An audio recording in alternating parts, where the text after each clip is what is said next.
सबसे पहले बात पूर्व मंत्री रामनिवास रावत की कर लेते हैं, जिनका दर्द छलक उठा है। चुनाव में मिली हार पर उन्होंने ठीकरा फोड़ दिया है। बीजेपी कार्यकर्ताओं का साथ नहीं मिला, ये कहते हुए रावत नजर आ रहे हैं। उपचुनाव में मिली हार पर गुस्सा है और उनका दर्द छलक उठा है। कुछ लोग कहते हैं स्थिति खराब हो गई, ऐसे लोग साथ दें तो स्थिति खराब क्यों होगी, ये बड़ा सवाल है। ये रामनिवास रावत कहते हुए नजर आ रहे हैं। रामनिवास रावत ने कहा है कि कुछ लोग ये कहते हैं कि रामनिवास रावत की स्थिति खराब हो गई है, अगर वो लोग साथ देते तो फिर ये स्थिति कैसे खराब होती, ये बड़ा सवाल है। क्या कहा उन्होंने, आपको सुनवाते हैं। हमारे इस क्षेत्र में कुछ लोग ऐसे हैं कि लोग बैठ के चर्चा करते हैं कि रामनिवास की स्थिति तो खराब हो गई।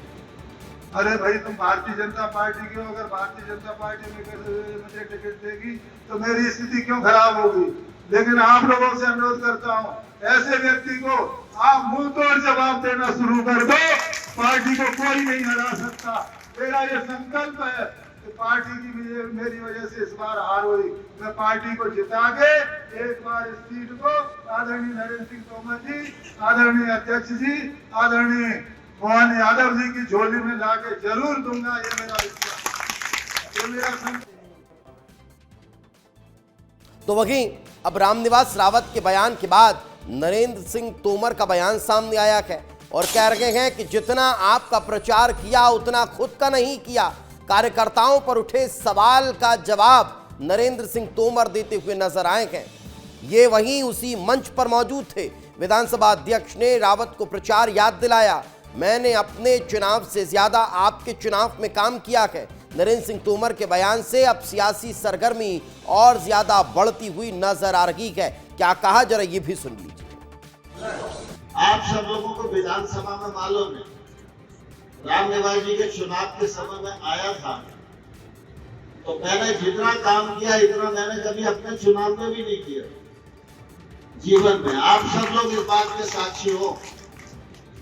शायद ही कोई जगह ऐसी होगी जहां मैं नहीं गया हूं। मुकेश मल्होत्रा के विरोध में मैंने कोई भी कसर नहीं छोड़ी, क्योंकि रामनिवास रावत भारतीय जनता पार्टी के उम्मीदवार है और भारतीय जनता पार्टी मेरी मां है।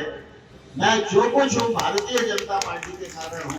तो सुना आपने, जहां एक तरफ कार्यकर्ताओं पर भारतीय जनता पार्टी पर सवाल खड़ा हुआ तो नरेंद्र सिंह तोमर ढाल बन के वहां पर इसका जवाब देते हुए नजर आए। लेकिन ये मंच अब अपने ही कार्यकर्ताओं और नेताओं के बीच जुबानी जंग का अखाड़ा बन चुका है। यही कारण है कि मध्य प्रदेश की सियासत अब गरमाने लगी है। इस वक्त हमारे सहयोगी अनिल गौर हमारे साथ जुड़ चुके हैं, उन्हीं से बातचीत करते हैं। अनिल, सब कुछ ठीक है, अब तो रामनिवास रावत को अध्यक्ष की कमान सौंप दी गई है, उन्हें नियुक्त भी कर दिया गया है, नई जिम्मेदारी भी सौंप दी गई है, फिर भी आखिर ये दर्द क्यों छलक उठा? अब बिल्कुल देखिए दीपेश, सही कहा आपने, क्योंकि अभी हाल में ही पूर्व मंत्री रामनिवास रावत को वन विकास निगम का अध्यक्ष बनाया है। लेकिन आप सबसे बड़ी बात यह है कि रामनिवास रावत को अभी भी उस जो उपचुनाव हुआ था उसका हार का जो दर्द है वो अभी भी शायद बरकरार है उनका। यही वजह है कि कल जिस तरीके से देखिए बीजेपी के नेता और कार्यकर्ताओं की भूमिका पर उन्होंने सवाल खड़े किए। उन्होंने कहा कि कुछ भारतीय जनता पार्टी के लोग हैं जो कह रहे हैं कि अभी भी रामनिवास रावत की स्थिति ठीक नहीं है चुनाव में, और यही वजह है कि कहीं ना कहीं उन्होंने साफ तौर पर यही संदेश दिया है कि जो गुटबाजी है और जो नुकसान उनको उस चुनाव में झेलना पड़ा वो शायद बीजेपी के नेता और कार्यकर्ताओं की वजह से झेलना पड़ा, शायद यही है। लेकिन वहां पर मंच पर नरेंद्र सिंह तोमर जो विधानसभा अध्यक्ष हैं वो भी मौके पर मौजूद थे।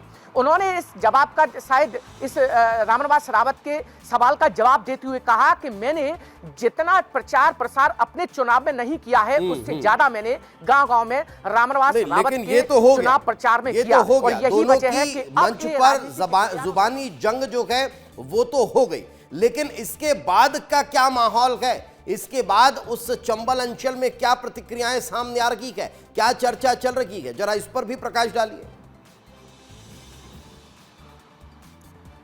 बिल्कुल बिल्कुल, देखिए दीपेश, जिस तरीके से पूर्व मंत्री रामनिवास रावत का जो बयान सामने आया है, तो कहीं ना कहीं जो कार्यकर्ता हैं विजयपुर विधानसभा में, चाहे वो बीजेपी के नेता हो या फिर कार्यकर्ता हो, सीधे उनको चैलेंज किया है और सीधे कह सकते हैं कि उन पर एक तरह से आरोप लगाया है। और कहीं ना कहीं ये रामनिवास रावत के लिए आगे आगामी समय में नुकसानदायक भी हो सकता है। लेकिन जिस तरीके से देखिए वो सवाल वो लगातार, ये जिस तरीके से मंच पर उन्होंने कहा कि कहीं ना कहीं जो बीजेपी के लोग हैं वो कह रहे हैं कि रामनिवास रावत की स्थिति ठीक नहीं है, तो कई सवाल खड़े हो रहे हैं। और यही वजह है कि कहीं ना कहीं जो गुटबाजी है रामनिवास रावत, क्योंकि कांग्रेस को छोड़कर वो बीजेपी में आए हैं और बीजेपी के तमाम जो नेता हैं वहां पर विजयपुर विधानसभा में वो पहले से ही मौजूद हैं। वो उम्मीद कर रहे हैं कि कहीं ना कहीं उनको भी टिकट मिले, वो भी विधानसभा का चुनाव लड़े। लेकिन जिस तरीके से समझा जा सकता है कि अभी भी ये जो जंग है वो जारी है। अब देखने वाली बात होगी कि किस तरह की प्रतिक्रियाएं इसमें और निकलकर सामने आती है। कहीं ये मामला जो हाईकमान के वहां तक तो नहीं पहुंचता है। फिलहाल बहुत बहुत शुक्रिया